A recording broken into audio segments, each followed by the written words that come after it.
Welcome to Carpe Dime, a podcast about personal finance and everyday life. I'm Jamie Davidson. And I'm Dusty Simmons from Financial Center First Credit Union. Thanks for spending your free time listening to us talk about how life and family affects us achieving our financial goals. Credit cards, Jamie. Man, aren't they just the greatest? Oh man, we love credit cards in America. I think the average running family debt on credit cards right now is about $8,000 per family. We love that, man. If I can't afford it, that's okay. I'm gonna put it on my credit card. Right. It's good stuff, right? Right. They're the ultimate vehicle to use during this age of instant gratification. This podcast is brought to you by eHarmony, the dating app to find someone you can be yourself with. Why doesn't eHarmony allow copy and paste in first messages? Because you are unique, and your conversations should reflect that. eHarmony wants you to find someone who will get you. How are you going to know who gets you if people send you the same generic conversation starters they message everyone else? Conversations that actually help you get to know each other. Imagine that. Get who gets you on eHarmony. Sign up today. And, credit cards can be useful and beneficial when they're used wisely, but they can also be extremely harmful to our budget, our spending habits, our credit score. And we've talked about this in a lot of our podcasts, our relationships. Right. That's that credit card use can actually create a lot of problems in the household. But everything you just talked about there, the budget, the spending habits, especially the credit score, this affects us so much every day of our lives. We don't realize it. So once again, we're going to talk a little bit more about this in a different way today, right? Yeah. We're going to talk about 5 ways, this thing called the creep. We're going to talk about the creep. No, I think that's great. It makes me think of that. I'm a creep. Yeah, I know. Yeah, I want to make sure it was about credit creep. Totally aged ourselves there, but anyway. So today, credit creep and the 5 expenses that can lead to major creep fast.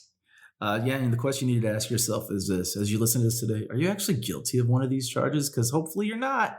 But I wouldn't doubt it if you were guilty of 1 or 2, maybe. Especially, I know there's one most of us are pretty guilty of, and we'll get to that here in a minute, right? Right. So keep listening to find out. So credit cards. Wow. I had my first credit card when I was 18. Luckily, I got lucky, or I just was smart because I saw how other people didn't use them properly in my family when I was younger. Yeah. So I've been really lucky. But that being said, I have a lot of family members and a lot of friends. And let's be honest here, my job in life is really helping a lot of people that have made these mistakes, right? Mm-hmm. So today our goal is we're going to talk about how to avoid these mistakes. And Dusty, being the fact queen, go on fact queen, give us your facts for the day. All right, you're going to love these. This actually surprised me. 90% of adult Americans have at least 1 credit card, and the average person has 4. Okay, so yeah. I was actually surprised by this. I actually thought the 4 might have been a little bit higher. I was thinking probably around 6. Really? So I was sort of surprised by that because, it's so easy to get a credit card nowadays, right? You go buy tires, they want to give you a credit card. You go to the store, they want to give you a credit card so you get your discount. You got your normal card in your pocket, and then you get home and they've offered you another one. And right. If you do this, you get, this extra stuff. So the 4 was actually a surprise to me. I think 4 is probably, like you said, it's the average, but I think it's not too bad, huh? It's not too bad for me to say that. Yes, believe it or not. 90% of adults and Americans have a credit card. That's just how our society has changed in the last 40 years. It's honestly, that's just how it is. And 40 years ago, that number would have probably been less than 50%, right? Oh, right. Well, credit cards first started out with, Diner's card. And it was just for people that wanted to take people out for a nice dinner. And then we saw it evolve in the 70s into the 80s where, nowadays, Courtney's cat could probably get himself a credit card. In all honesty, or my dog. I hate to joke about it, but it's pretty easy. That's happened that way, I'm sure. Yes. So then the other fact we've got is U.S. consumers on average use 25.3% of their credit card limits. And shame on us, Gen Xers. We have the highest average revolving credit utilization rate at 31%. According to Experian. And so, when I was looking at these numbers, then you've got the Gen Y and the Gen Z who are actually much more responsible in how much credit they're using. And they're in that 20 to 23% range. I think part of that is, we think about the different generations. The great generation, which were my grandparents or great grandparents, there really weren't credit cards then, right? The first generation to really have access to them, limited, was my parents and your parents' generation, the boomer generation. And we were like the first generation where it was completely available. Remember 18, you want a credit card? We're like, what's that? Here it is. Here it is. Probably where you got your first 4 right there. That's your 4. Right. All in college, right? All in college. Because you could get 4. Yes. So, and I think we were talking about this, earlier today. The great thing about the younger generation is actually, they've come in with a regulation saying you can't do that anymore. You just can't give an 18-year-old a credit card without having a job. So with education and with, new laws saying that credit card companies can't take advantage of that, I think we're just seeing a younger generation that's just, smarter about this than we were. Yeah, totally. Okay, so we've talked about the facts, and now we're going to talk about those credit creep things. 5 expenses you should never put on your credit card. You guys hear this? Never put them on your credit card. Dusty, what's number 1? Number 1, rent or mortgage. You might think you're really smart. Wait. Put my mortgage on my credit card? Okay, let's go through this logically. So you have a cashback credit card that earns 2%. And you're like, what's the biggest thing I could earn cash back on? My rent or my mortgage payment, right? So I'm going to put that on there and I'm going to pay it off at the end of the month. And what you may not realize is that most of the time when you make a payment, either for your car or your rent or your mortgage, you're going to incur a credit card processing fee of 2 to 3%, which may wipe out whatever reward you were going to earn. Yeah, it sounds like if you're lucky, it might be a wash. Right. But it sounds like you might be spending a little bit more that way and actually the points. But that being said, we are Americans. We love our points. We love our points. We love our points. We love our rewards. We want to feel like we're special. Well, Guess what, guys? That's not the way to get your rewards. That's not the way to be special. Don't do it. Don't try it. Just don't, I'm going to talk to you like you're my 21-year-old daughter. Just don't do it. Plus, what happens if you do that? You may have a false sense of how much discretionary income you have each month, and you might overspend in other categories because you're like, oh, right. My mortgage is taken care of, and then that bill comes. Yeah, I know those that can do this and do it wisely. Okay, good for them. But I'm going to say on the majority of us, we're going to make that mistake because we're buying other things with our credit card, and some of us aren't really good at being. And we're going to talk about this in a few minutes about knowing exactly how much goes on the credit card. And before you know it, the credit card bill comes in, and you knew you put your rent on there, but then there's an extra $500 or $1,000 of other things. So I would not recommend you do this. Yeah. So, okay. Number 2, a large purchase that could wipe out your available credit line. Okay. Give me an example of what you mean by that. Well, what I mean by that is if I have a credit card that the limit is only $2,000 and I decide I'm going to go out and buy new furniture for $1,500, I've just basically used 3/4 of that line of credit. I have just destroyed my credit score without even realizing it. Right. Which we saw a lot with young people, especially us when we were in college, our generation. We'd get a credit card that had a credit limit of $500 on it, and it didn't take long to charge up $500. Right. So again, we've talked about this before, but what is that max available credit line you should use? So if I got a $2,000 card, how much should I put on that? You really want to keep it.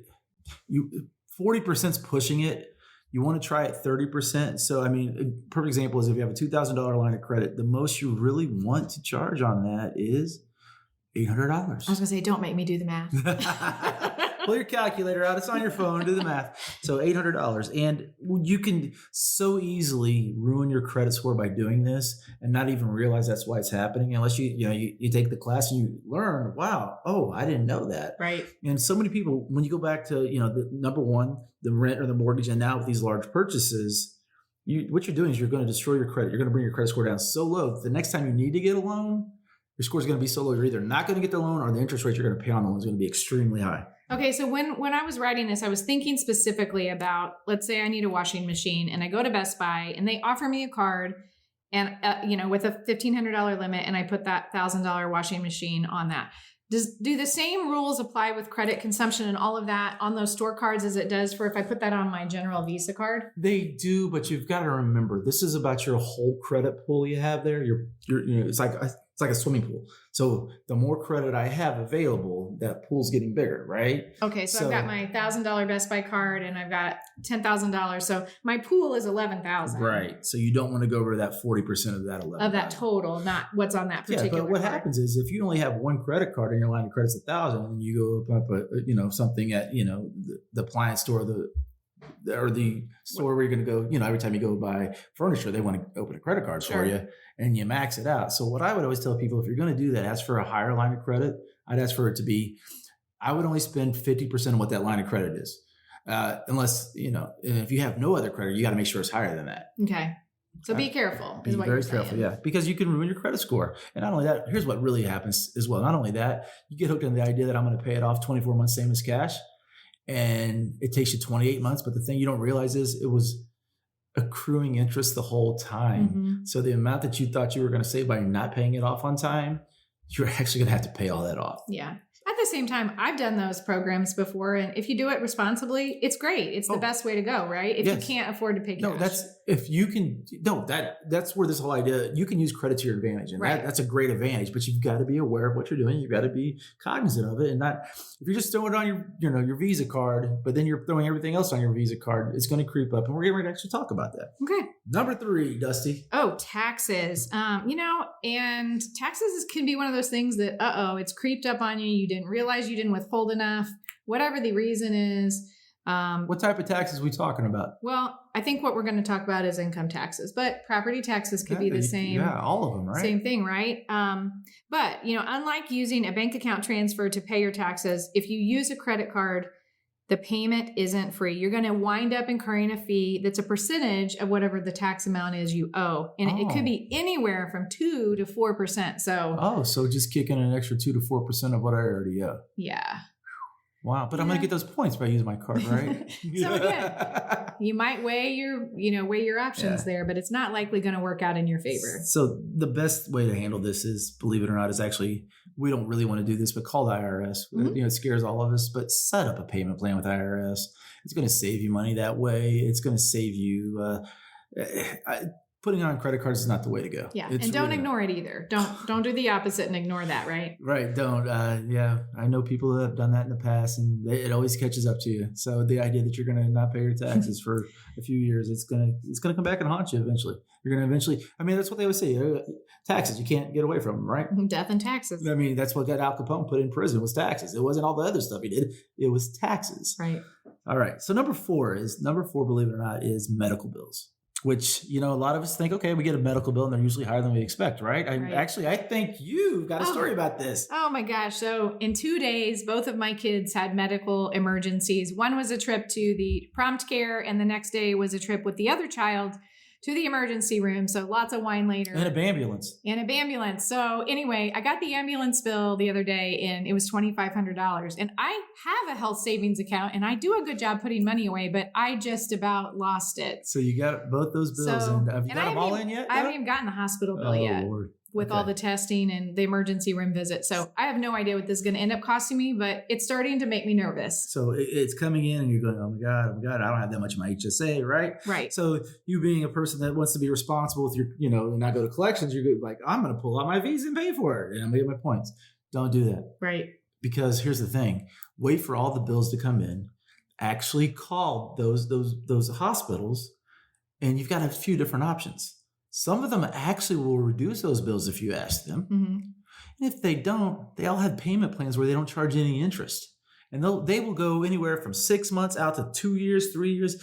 But you've got to ask. They don't send it to you. You actually have to call them and say, hey, well, because most of us, if we get a $5,000 hospital bill, most of us are probably going to almost have a heart attack and have to go back, right? Right. So it's like, oh, I got a $5,000 bill. Make the call, have the conversation. But the thing is, you've got to make the call in the conversation. If you want to put it on your credit card, go ahead and do it. I wouldn't tell you. I don't think that's the best advice. I don't think that's the right thing to do and the right way to use your. Especially if you're going to plan to pay over time on that credit, because you're going to pay interest on it. Where if you call the hospital or whoever that provider is, you're most likely going to get an interest-free option. I can tell you. So as we've talked about before, my wife fell and broke her wrist, and the bills came in. There were a lot of bills there, right? Well, we waited till they all came in, set it up on a payment plan with 0% interest, and we just hooked up our HSA to it. So we're still using our HSA money and not our credit card. That's a good idea. So that's one way to get away with that without using the credit card. And then number 5 would be a series of small impulse buys. And you know what? This happened to me actually this month. I just got back from vacation, which usually after that, you're kind of in like sticker shock of what you spent on vacation, right? Yes. And I was bored last weekend. And so I ended up buying like 4 things for myself on Amazon. And then I immediately thought, why am I doing this? Because I'm putting that on a credit card that I'm going to get the bill for next month and go, what did I buy again? Because it's instant gratification. And Yeah. Amazon's going to get it to you in a couple of days. You don't even have to go into Target or Walmart. I mean, Yeah. why wouldn't you, right? Duh. But small impulse purchases are such a slippery slope, right? Yeah, so you really want to, delay that gratification and plan for it. And I can tell you right now, I come from a family that was guilty of that. We went on vacations and we put them on credit cards. And I did this when I was younger. Mhm. And paying off on a vacation a year after you've gone on vacation, it's not so Kind of vacation-y. sucks the fun out. Yeah, out of it. yeah, right. So Right. make sure if you're going to use your credit card. And I will tell you this: I do use my credit card when we go on vacation to book the hotel, wherever we're staying. But I pay it off when it comes in because I've already put the cash aside for that. And But I there's do a that. lot of advantages to that, right? Well, I do it for safety reasons. Right. Insurance, safety. When you rent a car, my credit card in particular, when you rent a car, they cover the extra stuff. Like if you would have an accident, you're saving some money there, hopefully, by doing that. But And that's okay to do that. But the slippery slope is, hey, we're going to go on vacation. Let's get on Amazon. And we need to buy everything now. And then when we get back home, we need to buy things that we forgot to buy, when we were on vacation. Right. So that idea of like, put it on a credit card. And I will tell you, most of you probably when you shop online, probably already have a credit card saved on there. And that's where the slope gets real slippery. Right. Because you don't even have to walk to go get the card. no, it's just right there. You just click the button, right? You don't have to pull it out and like type it in. It's already right there. It's so great. All our devices are like, well, would you like to use this card? And you're like, oh, sure. So be really careful of that. Okay, so let's recap these 5 things you should never put on your credit card.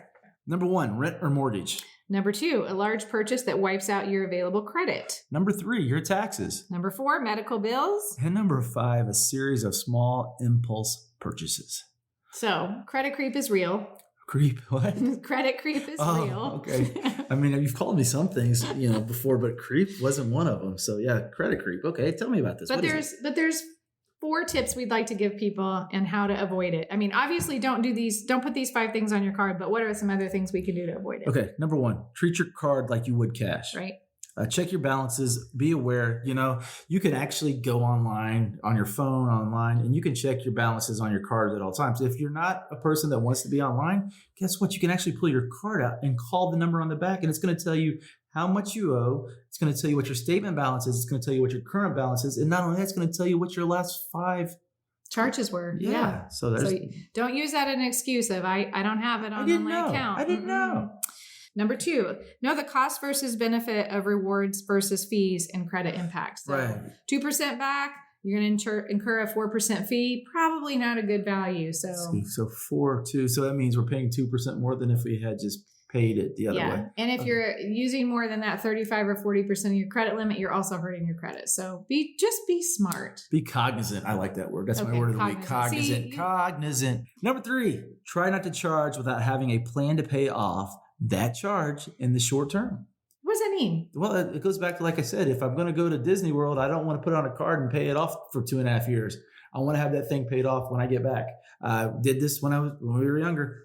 Put the vacations on the credit card. Oh, it'll be fine. Oh, Because that's instant gratification, right? We're going to go next week. We deserve it. We work hard. We should go. Not only should we go someplace, but we should go someplace extravagant and put it on a card. It's going to be okay. Trust me. We talk about stressing the family because of finances. And relationships. Mm-hmm. This is not the way to do it. This is not the way to pay for your vacation because as a person that did that, learn from my mistakes. It does not create peace. It creates nothing but stress. Yep. And number 4, save for emergencies and big purchases. Delay that instant gratification. So what I'm hearing is budget. If I need to purchase new furniture, which I've been told I need to, and that's a big need in air quotes, I should save the money and go and just take it out of the bank account. I mean, it is what you should do. Okay. So, that's going to be your conversation back is. Well, I think we'll save for this, and when we get enough money, we'll do that. And what is our budget on the new?